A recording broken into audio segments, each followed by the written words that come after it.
Welcome to Town Hall number 2. We are here on this hot, sticky day, and thank you so much for joining us. Our 115 people that are currently here and many more to come. We have over 200 people registered today. I'd like to first thank you all for being here and thank our speakers for joining us with their expertise. And thank all those who submitted questions to COVID-19@vssna.org in advance. Out of respect for the multitude of information we're about to share, and the speakers are going to give us so much wealth of knowledge today, we would ask that you please stay muted for the entire presentation today. If you have any questions, please put them in the chat. We will add them to the queue of questions we've already started and will present to our presenters. And any questions we're unable to answer due to time constraints today, we will be posting with this video on our VSSNA website, probably sometime tomorrow. Without further ado, I'd like to introduce Caitlin Codzes. I think I said that right, hopefully, our state school nurse consultant, and she's going to introduce the speakers that she has helped us gain today. Thanks, Becca. Hello, all. Happy end of August and the start of another school year. We have 4 speakers today. First, we have Bridget Ahrens, the Vermont Immunization Registry Manager. Bridget has been at the Department of Health since 2004, when the registry first went live, and has a master's in public health from UC Berkeley. Prior to working at the health department, Bridget worked as a project manager in research at Dartmouth Medical School. Bridget has served 4 terms on the board of directors at the American Immunization Registry Association, which is a national organization to support the use of immunization information and immunization information systems, such as the registry, as a critical tool in preventing vaccine preventable diseases. Thanks so much, Bridget, for coming and speaking with all of us today. We also have Julia Pringle, an epidemiologist with the CDC, who is assigned to the Vermont Department of Health. She has been working at the health department for 2 years, mostly working on COVID and central office information. We have Allison Lafferty, the contact tracing coordinator with the Vermont Department of Health. She has been with the health department for 1.5 years and working primarily on the COVID-19 response. And then we have Shannon Stem, a nurse program coordinator at the Vermont Department of Health. She has been with the health department for over 6 years. Thank you 3 as well for coming and speaking with all of us. So we'll turn it over to Bridget. And I think someone's going to give me some slides. Yes. Hi to all the school nurses out there, my long-term stakeholders and, colleagues, I think, out there, as you've been using the registry for a long time. I wanted to talk with you about the use of the registry in the context of the new world that we're living in right now with the COVID pandemic ongoing. Right away, we've been thinking a lot about how school nurses can use the registry with regard to COVID. And unfortunately, because of the confidentiality agreement that school nurses have signed, it specifically limits the school nurses' use of the registry to document compliance with Vermont immunization laws. So there is nothing in Vermont immunization law right now about COVID. This puts us into a weird situation because you have access to the registry and we want you to use the registry, and it's a critical tool for assessing immunization coverage in schools. But technically speaking, you are not to use the registry to look up and assess whether someone has gotten a COVID shot or not. Now, I don't know what's going to happen tomorrow. Things could change, but right now, that's the situation. We've been negotiating with the Agency of Education, and maybe we can turn to the next slide at this point, because we want to be able to provide information to schools that will help you. And so currently, right now, everything is still under negotiation, and we don't have any final answer. So I guess it's going to be more to come on this. I'm sure you guys are going to have questions. And I do want to tell you about a change that we made to the registry that you'll notice if you log in right now. The very first thing that's going to happen for any school nurse or school administrator in a school that doesn't have a school nurse will experience is a pop-up that says, your access is limited to persons under the age of 25. And the reason for that is we want to make sure that nobody is tempted to look up their neighbor or the janitor or the French teacher, because that would also be a violation of the confidentiality agreement. So we just made it so that anybody under the age of 25, you can look them up. There's no other limits on what you can do. And of course, we acknowledge that you can see a person's status. It's just that you're not to use it. Why don't we go on to the next slide? So at this time of year, there's always new school nurses coming on or people who've left their positions. If you don't have access to the registry, what you need to do is apply for a registry account. And to do this, you can call that number at the bottom of the screen, 888-688-4667, or go to the Immunization Registry homepage, click on School Users, and you'll see a copy of this form that you can just fill out, scan, and email to us, or fax it if you need to. All the information you need is on there. Can we have the next slide, Clayton? That's just a copy of the confidentiality agreement that you signed. So I think we're good there. Do we have anything else on the next slide? So this is, again, the confidentiality agreement that you signed. Yeah, so Bridget, each of the other slides are basically the confidentiality agreement. It's really what is signed by everybody. It was just a kind of a reminder. And so all of these slides, just so if anyone wants to look at it, the information will be available.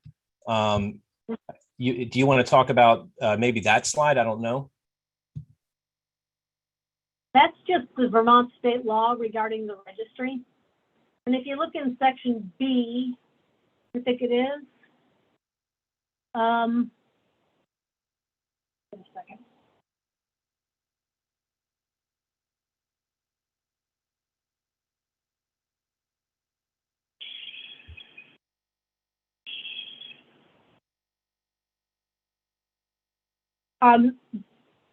It says that in here it talks about a minor child's record may be. I can't read it because of the I have people's pictures down the sides. Yeah. So registry information regarding a particular child should be provided upon request to the child after the child reaches the age of majority. Is that what you're looking for? I think she's talking about a minor's child record also may be provided upon request to school nurses and upon request and with written parental consent to licensed daycare providers to document compliance with the Vermont immunization laws. And specifically because there aren't immunization laws yet regarding COVID, it puts us into a shaky situation. So I think we need to leave this to the Secretary of the Agency of Education to work out where we go from here. So there's a question in the chat, and you just mentioned this, Bridget, but I think people are looking for clarification. So does this mean we cannot count the numbers from the registry of COVID immunized people so we know how our district has reached 80%? According to the law, that's right. Okay. The next question says, does the 80 isn't an immunization registry question, but does the 80% include or not include staff? And how would we access those numbers? So you don't really have an answer for that one, I'm sure, Bridget, but I think that's something that's an Agency of Education question. Exactly, I agree. Mm-hmm. Questions though. I see a question about the student records. No school nurses have what we call right access to the registry. So you can look up a record, but you shouldn't be able to modify it. So I'm wondering if, when we update questions when we update our immunization records in our EHR, even if we can see this COVID, we should not be putting that in our EHR either? You just have to kind of go back to the document that everybody signed, which says you can only use the information that is addressed in Vermont's law. And this is not yet addressed in Vermont's law. Okay. Can we ask for immunization status? And if so, how can we word that?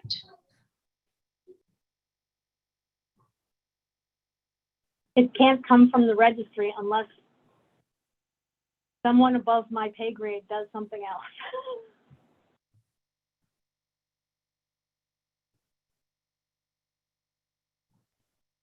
But let me ask this question. So if you just search on the registry, if somebody wants to know or get a copy of their immunization status just for COVID, they make the request directly to the registry and then they get that. They could provide that to the school if it was requested. Is that correct? That's their choice? That's their choice, yes. Okay, thank you.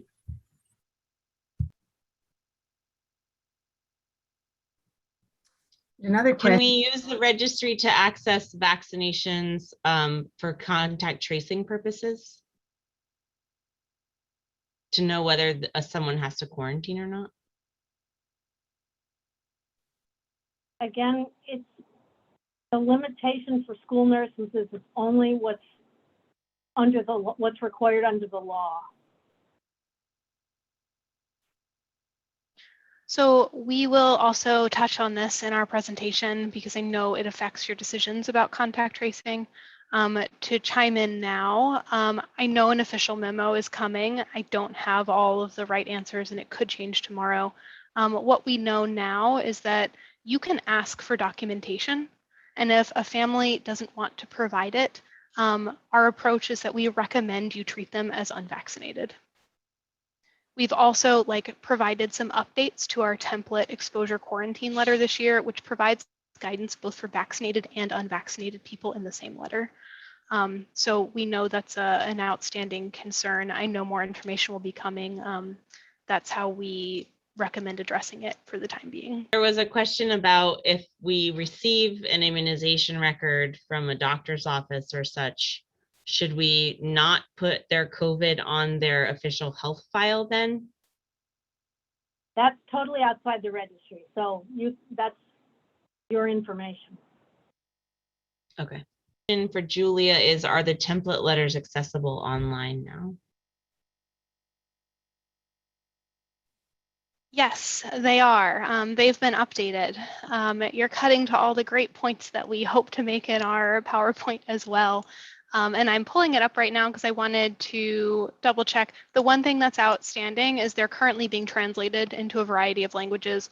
All of those translations are not currently online. We hope to have them up as soon as possible. So stay tuned for those. And for clarity, Bridget, we can access the registry for required immunizations, but we should ignore information about COVID vaccines.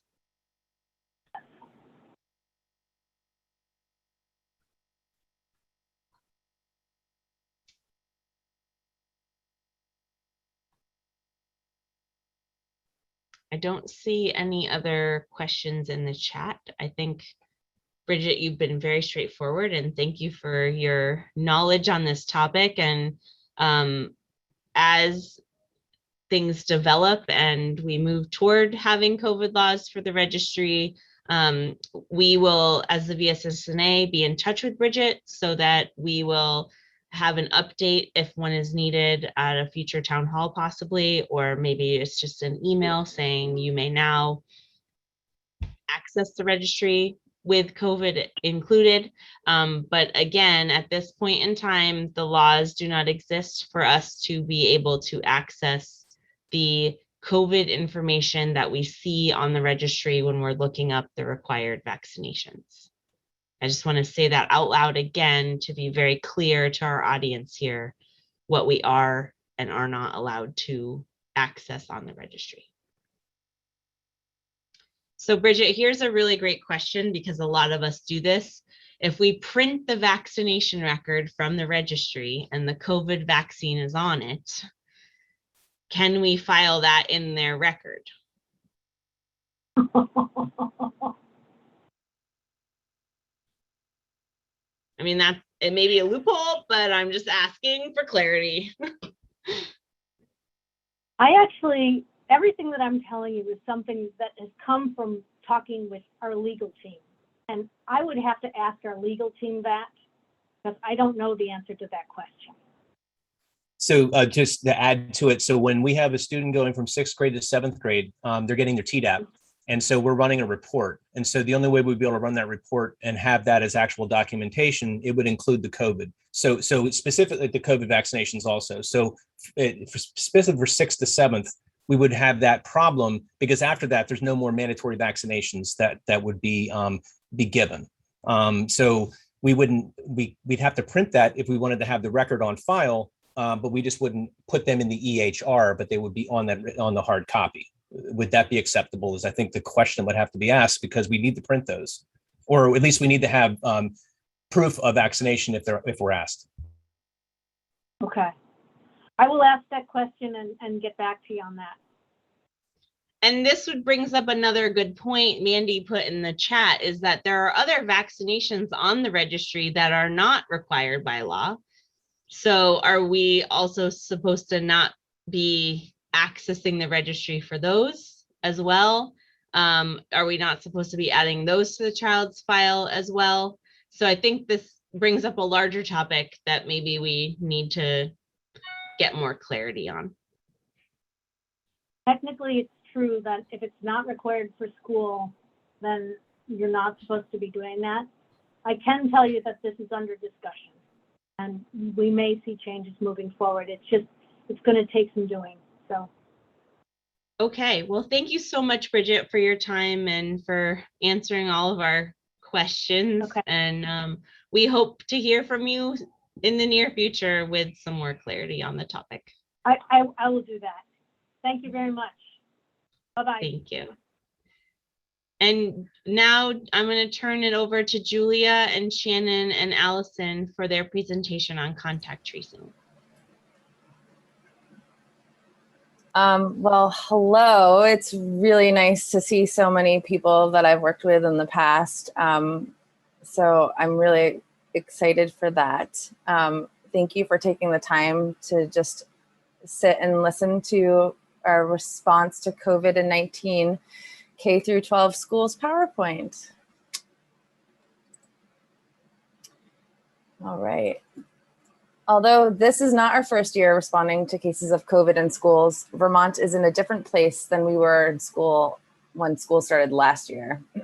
With over 85% of eligible people having started their vaccination series, the risk for COVID-19 severe disease, hospitalization, and death is significantly reduced.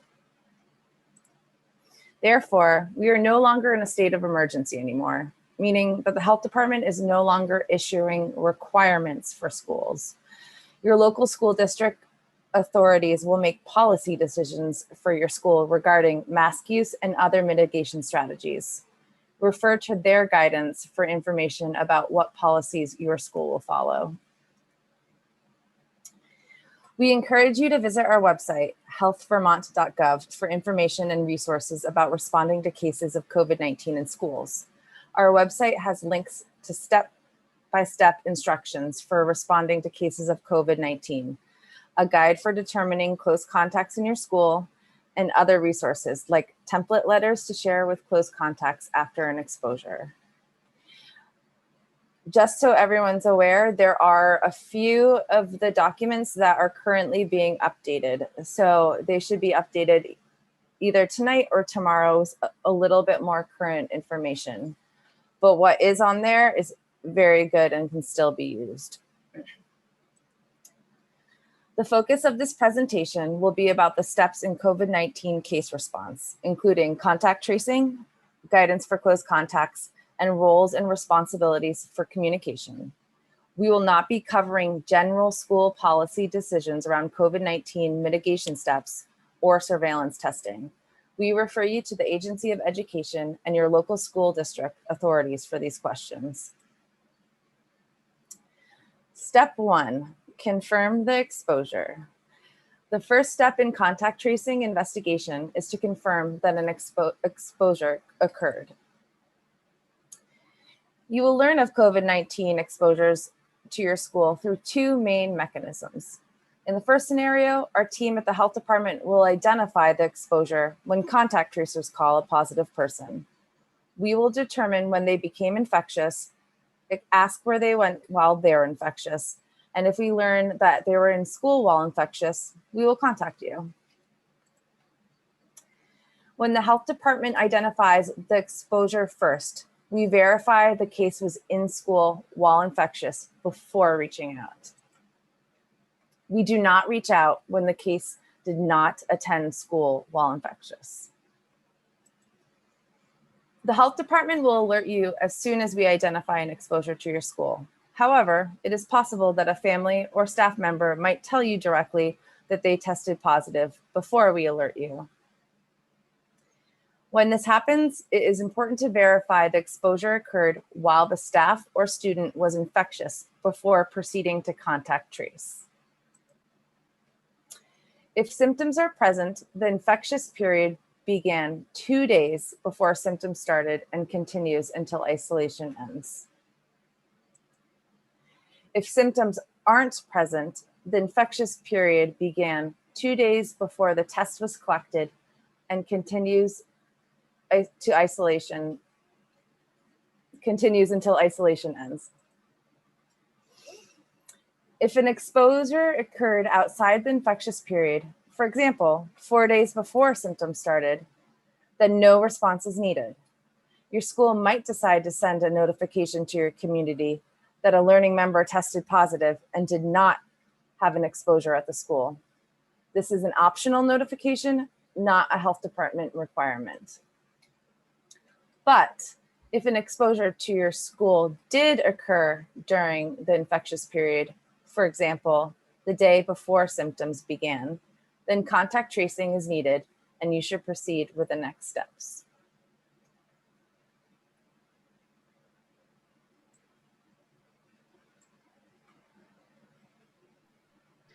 Allison, you're muted. Thank you, Julia. Once exposure is verified, you should prioritize any immediate action steps that are needed to stop ongoing exposure. This includes ensuring that any positive individuals are isolated. Overnight schools should move positive individuals to private isolation spaces or consider sending students home to isolate from others.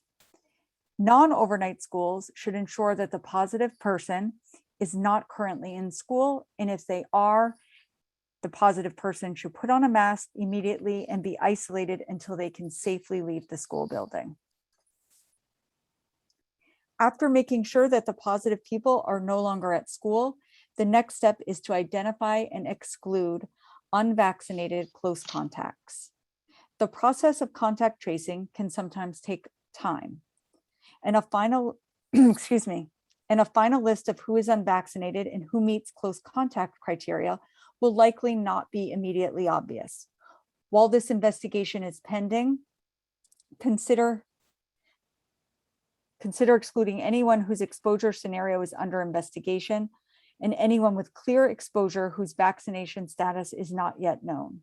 Consider bus rides, classroom activities, lunch, recess, sports, music, and any other school events when determining who is under investigation. Anyone determined to not be a close contact at the end of the investigation can return to school. At this point, you've taken immediate steps to stop transmission. So the next step is to conduct an in-depth contact tracing investigation and finalize a list of close contacts. If your team learned of this situation before the health department, please contact us. Please send us an email to the address on this slide. I will caveat that to tell you that this address is not up and running today, but it will be soon. Provide information about your school name and facility points of contact. Our team will reply using a secure email thread and request additional information about the case patient, including their name and date of birth, when and where they were tested, when the symptoms began, when they were last at school, and the status of your investigation. And again, you will send this back on a secure email thread. The health department will set up a meeting to discuss the investigation and provide any guidance on who does or does not meet close contact criteria. We will refer to the contact tracing framework for K-12 schools available on our website to identify who is a close contact. And there is a link to that resource that you will see up there, although we have edited it, so we'll have a new version up on our website. It's not up yet, right, Julia? It will be up soon. I think it should be up probably today, tonight, or tomorrow. Okay. In general, anyone who is within 6 feet of an infectious person for 15 minutes cumulatively over a 24-hour period is considered a close contact. Just to note, wearing a mask does not mean that you are not a close contact. In addition to this definition, contact tracing framework for K-12 schools on our website provides considerations for contact tracing sports, potted classrooms, music, and other school activities. Oh, we got to it. Mask wearing is not an effective method for reducing the likelihood of transmission. Mask wearing is effective, for reducing the likelihood of transmission. However, it is not a factor in determining close contact. Similarly, we do not factor being indoors or outdoors into close contact definition. At this time, Vermont has not adopted the CDC's amended close contact definition for students in the classroom setting.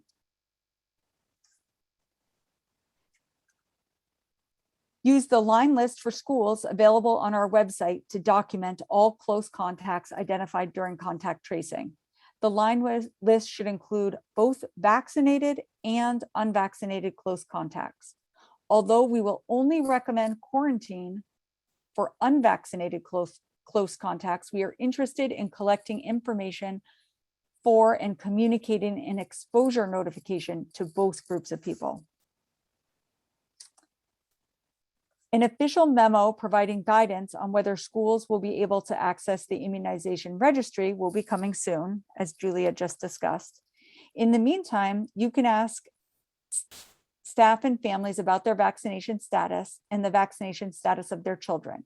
If a family is unwilling to share that information, they should be considered unvaccinated for the purposes of contact tracing and quarantining. When the line list is complete, share the file with the health department over a secure email thread. Health department staff can establish a secure email thread if you don't already have one.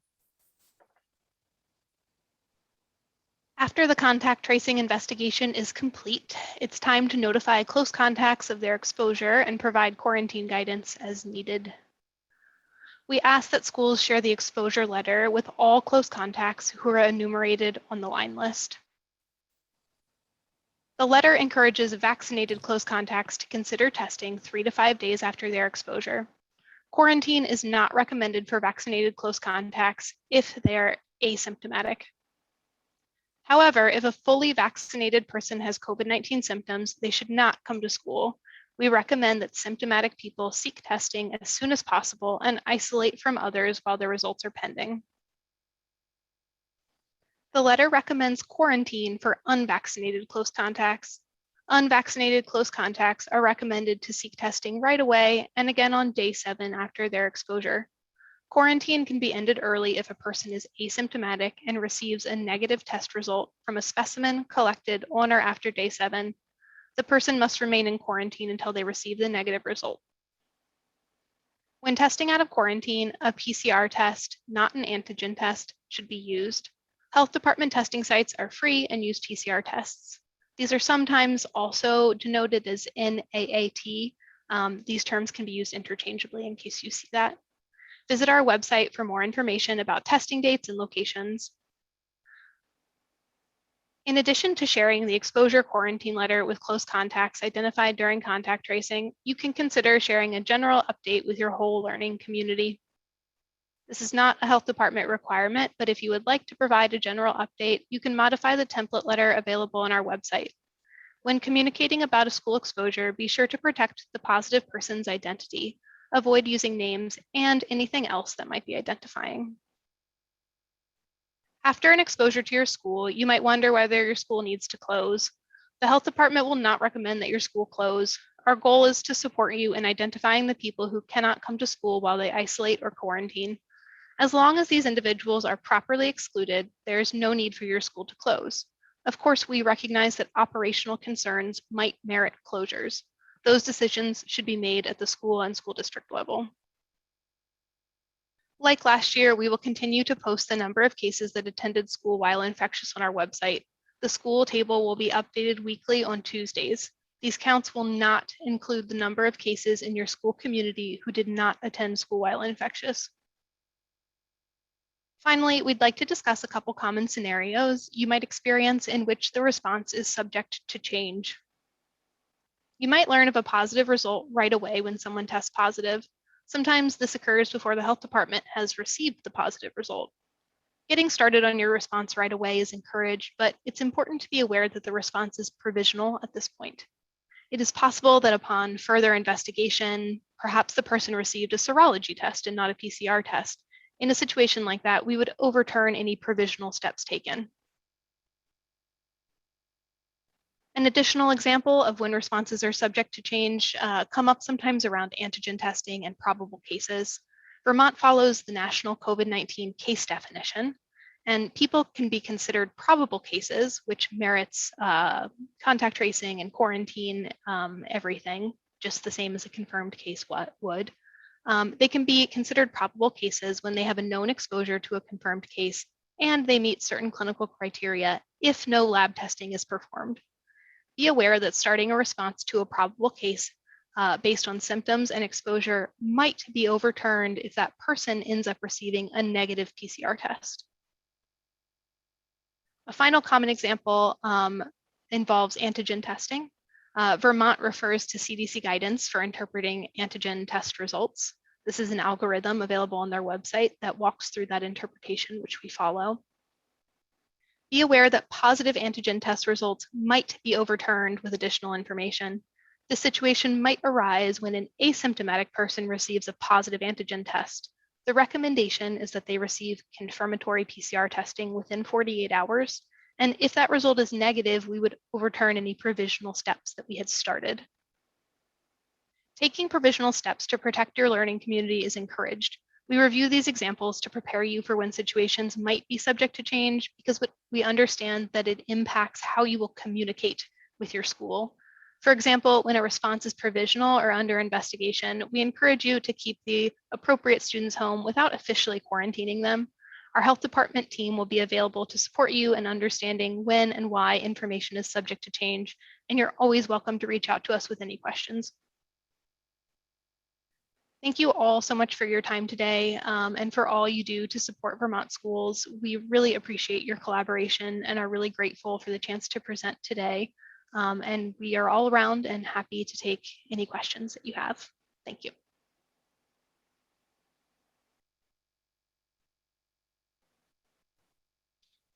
Thank you for that lovely presentation.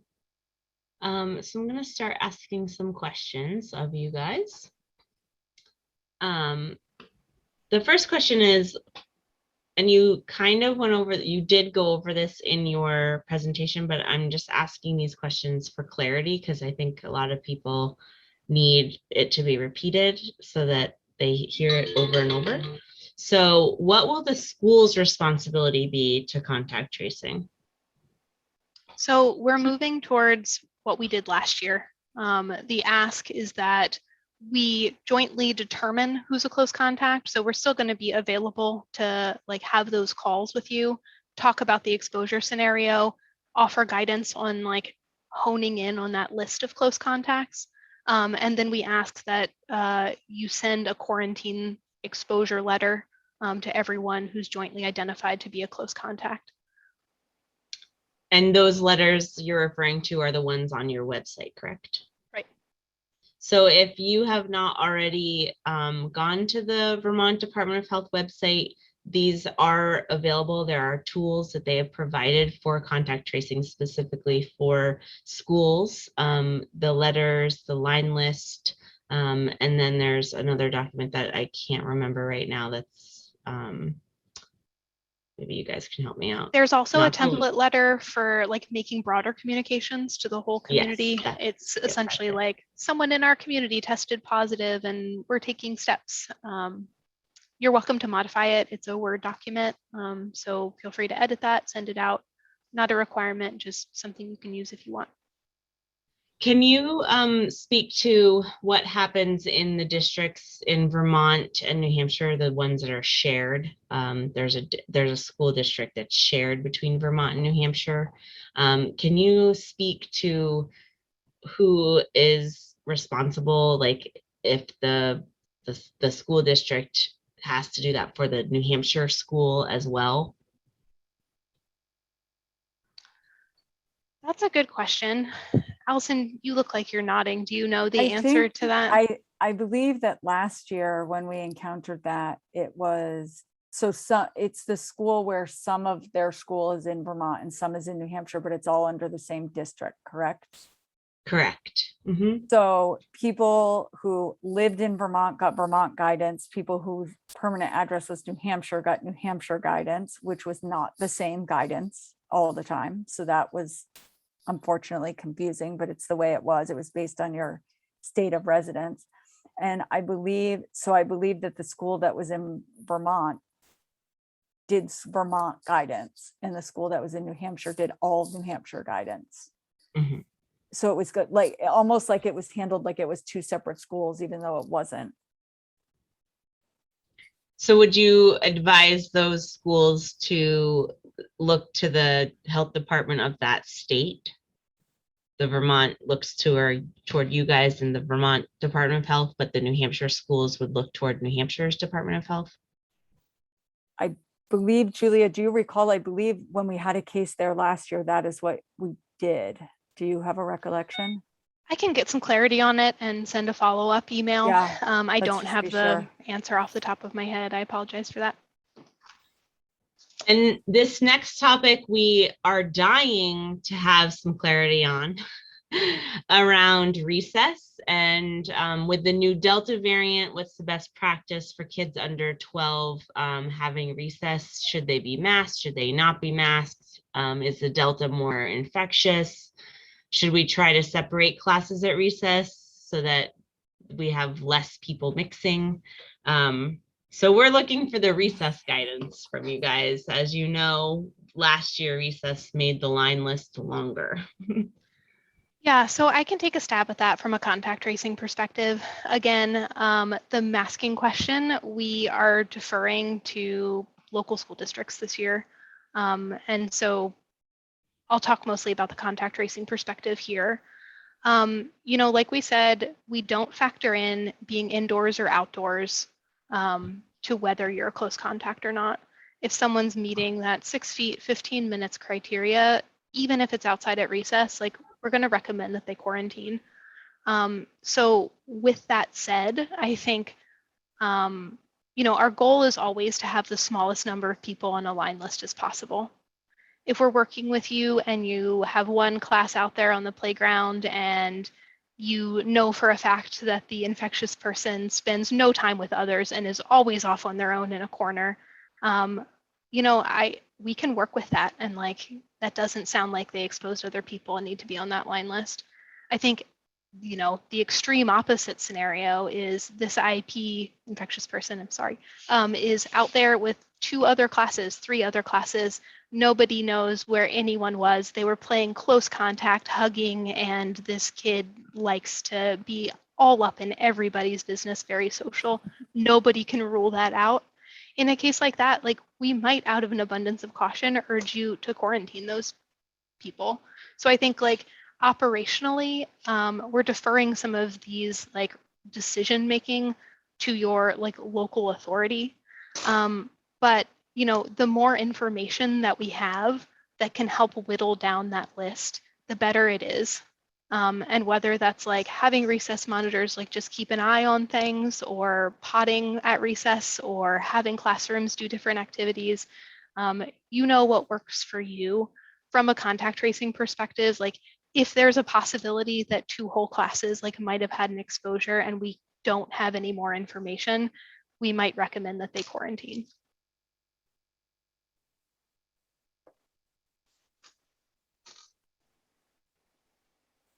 My follow-up question to that is, at the end of a case, so let's say we have a school district, their rules are in place, recesses, free game for 4 or 5 different grade levels. At the end of the case, do we still get recommendations from the health department about what we can change? When you say end of a case, what do you mean there? So last year, for example, Shannon and I worked on a lot of different cases at different schools in my district. And at the end, we would have, at the end of every case, we would have some recommendations that were made to make our line list shorter, or to make sure not as many people were exposed. But they were recommendations coming from the health department to the school district, so that we could then look at what we were doing and revise what we were doing and make decisions at the leadership level, where the principals all gathered to say, okay, what do we want to do universally in the district to make this a better scenario? Got it. So I think, and Shannon, you look like you want to chime in too, so feel free. I think my response is, we can definitely debrief about contributing factors that made a line list long. Always happy to do that. What we cannot as a health department do right now is like issue those formal recommendations for like your mitigation operational strategy. Shannon, do you have anything you want to add? Yeah, I think there's the contact tracing document that's on our website will also help you understand when there would be need for a recommendation for quarantine, or someone would be a close contact for specific situations. So you can use that ahead of time to try to see like what would be higher risk. Thank you.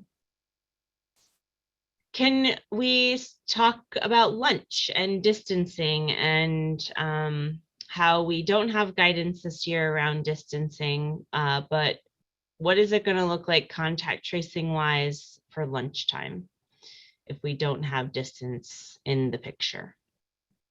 I think it's going to be the same rules. I mean, jump in if you want, but they're going to ask you the same things. Did the 6 feet, 15 minutes. It won't be like in the elementary schools where you have a classroom for 4 hours. I mean, lunch is probably 25 minutes, maybe. How long is your average lunch period? 22 minutes for lunches. So, if they sit at a table with their peers within 6 feet for 20 minutes, that would be a close contact. But the entire lunchroom wouldn't be a close contact because they're not there for 4 hours. Do you agree, Julia? Shannon? The tricky part is knowing where all the students are in certain parts of the cafeteria and for how long they're there. So it would be the same way we would consider a close contact outside for recess. We would use that same thought process too for the cafeteria. So if there were strategies you used last year to know, like, did you ever go to the cafeteria at the end of last year? So if there were strategies you used, like between assigned tables or things like that, that worked. I mean, I'm not saying you have to do that, but I know schools got really creative in ways to know where kids were.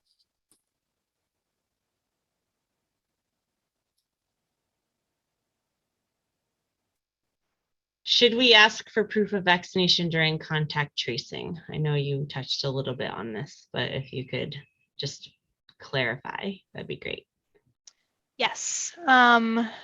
You can and should. And if someone doesn't want to provide that, then we recommend that you consider them to be unvaccinated for the purposes of quarantine guidance.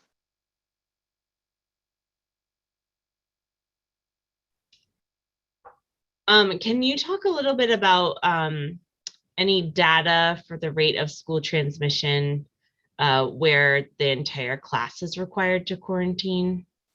I think they're talking about last year in terms of like all the cases that we had. As if they were in the same room for 4 hours or more, like were there a lot of those cases in Vermont that we had in schools? Like, I guess they're asking for the data. So I don't think we have recorded the granularity of data that would allow us to accurately answer that question.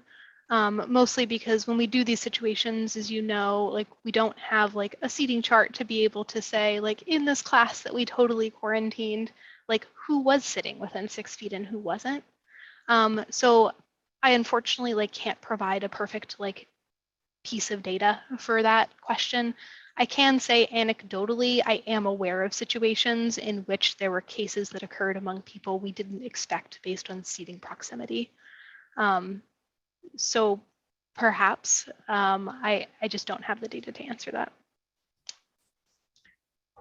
And can you clarify a vaccinated asymptomatic staff or student, if they were exposed, do they go home and test 3 to 5 days after the exposure, or do they continue to come to school and test within that 3 to 5 day window? They do not need to quarantine. They do not need to be excluded from school if they're vaccinated and determined to be a close contact. The one thing is if they do become symptomatic, and this goes for vaccinated and unvaccinated individuals, they should go home. But they do not have to wait until they get a test result back from that 3 to 5 day window. And that's a suggestion.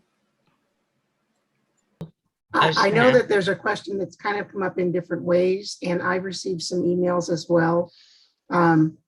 If we have notification of a close contact, we're supposed to use the email address that you have, or can we work with our school nurse consultant who we worked with last year? We're all pretty good at contact tracing for the most part. Oh, are you saying, do we need to send a notification to that email? Is that what the question is? How we know, or can we notify our school nurse liaison and work with them? Yeah, that's a great question. We do have a team that is working with schools specifically. So that email address will be monitored and answered by this team for school responses. There's going to be many different avenues that you can report a case, though. You can still call our main line. We wanted to have another option for you, just knowing how hard that was sometimes to get through to that line. It might make it easier to send an email notification to that email group, and then you could get a quicker response. They could gather information, and you could have a secure email to send information back and forth. If we get the response before 4:30 on Friday, you can use that email anytime. 7:45 on Monday. You can use that email address anytime, and it should go live tomorrow. So once our material is live on our website, that's when we're just waiting for that email to go live before we post materials online. So right now, we are not saying we do not want you to have that relationship with your school liaison. I know how special that is, how important that is. So we're not saying don't reach out to them, but if you do, they are not working on response this year. So they can help navigate the information that you have. They can send you a secure email if that's what's happening. But they will not be doing the response work this year at this time.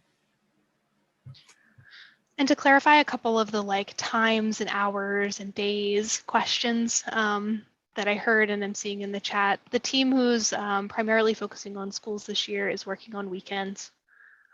We have that duty officer after hours number, which accepts calls from schools until 8 p.m. After that, they'll be returned the next business day. And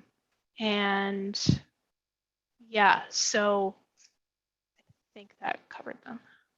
I just have a couple more questions. We have a few more minutes left that I'd like to get to before we close. The first question is about people who have tested positive in the last 3 months or the 90 days. They should not be close contacts and have to quarantine if exposed, correct? Is that still in play this year? Yes, correct. For 3 months after that initial positive, we wouldn't recommend that someone quarantine as long as they're asymptomatic. If they have symptoms, certainly that changes. And do you consider the test day or the day of symptoms as day 0 for counting that full 3 months? Day 0, day of symptom onset. And if no symptoms, the test. Then test date. Yep, perfect. Okay. And then the last topic I'd love for you to chime in about is the singing, music, and how that is going to be contact traced, masked, unmasked.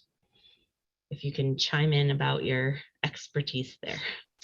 Definitely. I would defer you or refer you to our contact tracing chart, which I can drop into the chat. We cover instrumental music, we cover singing. We do have some like additional considerations for scenarios like singing. They are higher risk than talking. And so you'll see a little bit of specific guidance about how we'd contact trace those situations. I can plop that into the chart right now. And just to clarify, a PCR test is what is necessary to end quarantine after exposure. Correct. We don't recommend antigen testing to end quarantine, but sometimes you'll see PCR and NAAT, which stands for nucleic acid amplification test, used interchangeably. Shannon has her hand up too. Do you want to chime in on one of those? You're muted though. Oh, you're muted. It wasn't about the testing. I just wanted to bring up, well, it is about testing, but I wanted to bring up a couple topics really quick. We are seeing a lot of our testing centers pretty busy right now. If you do have to give guidance to families that they're needing to quarantine and might need to test out, or that they're recommended for a day 3 to 5 test, 3 to 5 day test, it would be great if you suggested to them to register ahead of time for an appointment. It's probably the better way to get tested right now. They can reach out to their provider. We always encourage them to reach out to their provider if they want to. There's probably going to be a lot of times when testing centers are full and it's hard for a student or a staff member to get a test. That doesn't mean they can't reach back out to their provider again. So I just wanted to throw that out. The testing centers are open. They are accepting symptomatic people there, but you can also reach out to your provider. And then the other thing I just wanted to mention is, because school's starting and there's a chance for a bunch of new situations in a bunch of different schools, we just want to put out there that like you might not hear back from our school team until the next day in some instances. So that doesn't mean that you can't follow the checklist. I know some of you are pros at this, can pretty much run the show and tell us what we're doing sometimes. So you can do all that prep work beforehand if you don't hear from someone like right away. Thank you so much, Shannon, Julia, and Allison, for being presenters today and clarifying a lot around contact tracing. if we have interest from the school nurses in the state to have these speakers again, if you would write to covid-19@vssna.org, we will invite them back if they're willing to come back, and have some more clarity as we go through the school year and as we know COVID changes and everything changes. So thank you so much for coming. Next week, we will be hearing about surveillance testing and the new algorithm. So please just look for your email invite for town hall number 3 early next week. And we will be here Thursday, same day, same time, Thursday, 4 o'clock. And thank you so much for coming, everyone.